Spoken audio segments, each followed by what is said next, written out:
Fait que bonjour. C'est une petite vidéo pour vous faire un rappel sur la méthode IDAE. Ça, c'est une des stratégies que l'école utilise pour vous aider à vous préparer à l'examen des matriculations. C'est quoi qu'on commence en première année dans le cours de santé 1003 et c'est quoi qu'on continue en deuxième année avant Noël. IDAE, comme vous vous souvenez, a 4 lettres. Fait que le I, c'est vraiment l'information qui se trouve dans la question.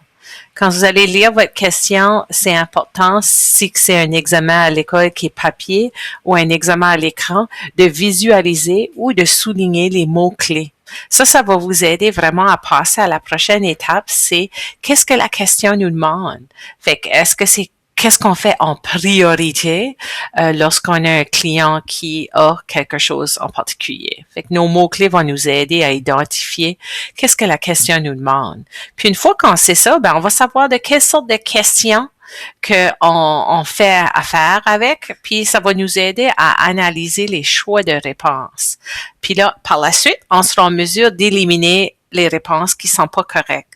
Puis, dans un monde idéal, IDAE va vraiment vous aider à au moins enlever une des réponses qui serait pas plausible, possiblement deux. Fait que, allons voir. Fait que je vous ai parlé des différents types de questions. Il y en a deux. Fait qu'il y a les premières, c'est les questions de priorité, qui est les questions qu'on aime beaucoup poser parce que après tout, c'est un examen qui veut voir est-ce que vous êtes prêt à pratiquer de façon autonome comme infirmière. Fait que est-ce que vous êtes capable dans une situation de priorité de faire le bon choix, puis de dire qu'est-ce que je ferais premièrement ou qu'est-ce que je ferais en priorité ou qu'est-ce que je ferais en situation d'urgence. Puis il y a vraiment trois situations qui touchent ça, puis on va les voir.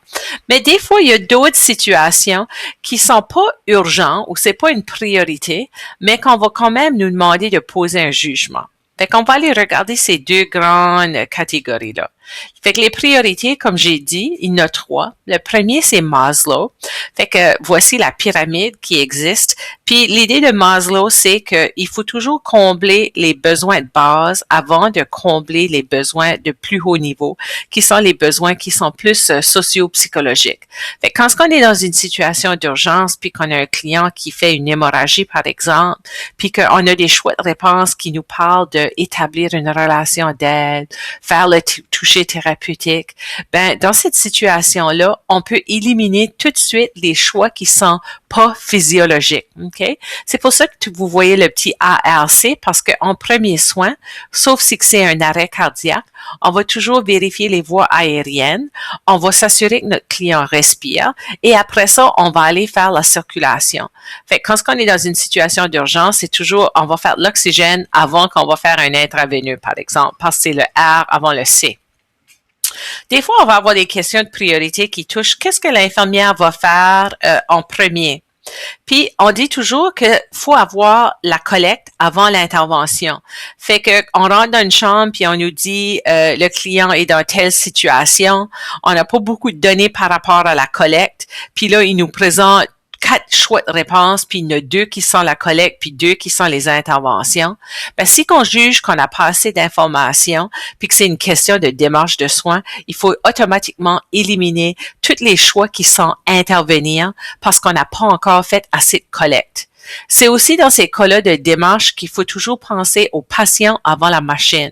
Fait que c'est qu'on rentre dans une chambre puis qu'un client on voit que la machine du saturomètre sonne puis que le niveau est bas, ben il faut regarder notre client pour voir est-ce qu'il est en détresse respiratoire, il fait-tu de la cyanose, peut-être c'est juste le capteur au niveau du doigt qui dit qu'il est pas bien placé. OK? So, collecte avant intervention dans cette situation-là. Le troisième, c'est la sécurité. Fait qu'il faut toujours se dire, dans ces cas-là, on parle souvent de comment est-ce qu'on va prévenir des infections, comment est-ce qu'on va réduire des dommages, OK? Fait Fait que on a toujours 4 choix, puis on vous dit qu'est-ce qu'on devrait faire. Puis des fois, c'est les 4 choses qu'on va faire, mais quel qu'on va faire le premier? Ou des fois, faut qu'on se dit, il faut toujours choisir la réponse qui va causer le moins de dommages. Fait que si on a un client qu'on pense qui fait une infiltration ou un effet secondaire à un médicament, ben on va pas prendre le temps d'appeler le médecin pour voir qu'est-ce que lui pense ou appeler le pharmacien pour voir qu'est-ce que lui pense. Il faut qu'on intervienne de façon assez rapide, puis il faut qu'on choisisse l'intervention qui va causer le moins de dommages. On peut attendre longtemps pour avoir le retour d'appel d'un médecin. Puis ça peut causer du dommage. Les autres éléments, il faut toujours se rappeler que l'examen, les questions sont écrites par des infirmières expertes qui s'en vont à Chicago, puis sont dans une chambre, puis viennent de partout dans le monde, surtout Canada puis les États-Unis, puis ils ont des livres pour créer les questions. Fait que le NCLEX, c'est pas la vraie vie, c'est la vie qui existe dans les livres. Fait que si vous êtes devant une situation puis vous voyez tout de suite, je me souviens, j'étais au 3E, arrêtez de penser comme ça, parce que le NCLEX, l'infirmière qui a écrit la question, elle n'était pas au 3E avec vous autres. Elle a pris la réponse basée sur les livres. OK?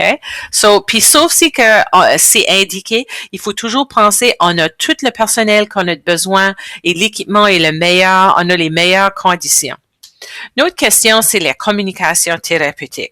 Fait que quand on a des choix de réponse puisque ça touche toute la communication thérapeutique, il faut éliminer tous les choix qui sont pas thérapeutiques. Fait que je comprends, ça doit être difficile ou pourquoi est-ce que tu as fait ça? Parce que ça met toujours le client dans une position de défense. OK? Justement, en parlant de position, comme infirmier ou infirmière, on a à mettre nos clients dans différentes positions. Fait que c'est important pour vous autres d'être capable de visualiser cette position-là. Puis quand on met quelqu'un dans une position, c'est pour 2 raisons. Soit pour promouvoir quelque chose ou pour prévenir quelque chose. Fait que promouvoir serait, par exemple, mettre quelqu'un en Fowler Holt pour après qu'il a mangé pour prévenir un reflux ou mettre quelqu'un en décubitus dorsal suite à une ponction lombaire pour prévenir l'augmentation de la pression intracrânienne par exemple, ou ça pourrait être pour mettre quelqu'un en position gynécologique lors de l'accouchement pour vraiment promouvoir l'ouverture des hanches. OK? So, pensez à ces choses-là, visualisez la position. Des fois, comme infirmière, il va y avoir des questions qui touchent, vous travaillez avec quelqu'un d'autre, une infirmière auxiliaire, une préposée, n'importe qui. Fait qu'il faut toujours savoir, comme infirmière, qu'est-ce qu'on peut déléguer, puis qu'est-ce qu'on peut pas déléguer comme acte. Puis, par exemple, toute l'évaluation initiale, l'évaluation d'un client qui est pas stable, l'enseignement, c'est l'infirmière qui a besoin de faire ces choses-là. Mais, elle pourrait déléguer, par exemple, un client qui est stable, les soins, tu sais, là, les activités de la vie quotidienne, un bain, donner à manger. OK? Après ça, il y a les valeurs de laboratoire. Fait qu'il faut penser pendant votre bac, chaque fois que vous allez être dans une situation de cas ou en stage, puis vous avez un client qui va avoir des valeurs de laboratoire, commencez à penser à vous garder un document, un dossier, des schémas, des figures qui a les valeurs de laboratoire. Parce qu'à l'examen, ça serait facile pour eux, puis ça arrive souvent, qu'ils vont vous dire, votre client et atteint de déshydratation. Lesquelles des valeurs de laboratoire suivantes indiqueraient cette situation-là? Fait qu'il faut que vous ayez une idée comme un client qui est déshydraté, qu'est-ce que ça aurait de l'air, sa densité urinaire? Un client qui fait une infection, qu'est-ce qu'aurait de l'air son CRP ou ses globules blanches? Quelqu'un qui fait de l'anémie, qu'est-ce qu'aurait de l'air son hémoglobine? OK? Fait que ça, c'est des choses qu'il faut que vous connaissez. Puis c'est la même chose pour les médicaments. Au fur et à mesure que vous allez avoir des cas ou des clients, commencez à vous garder des fiches, garder les grosses classes.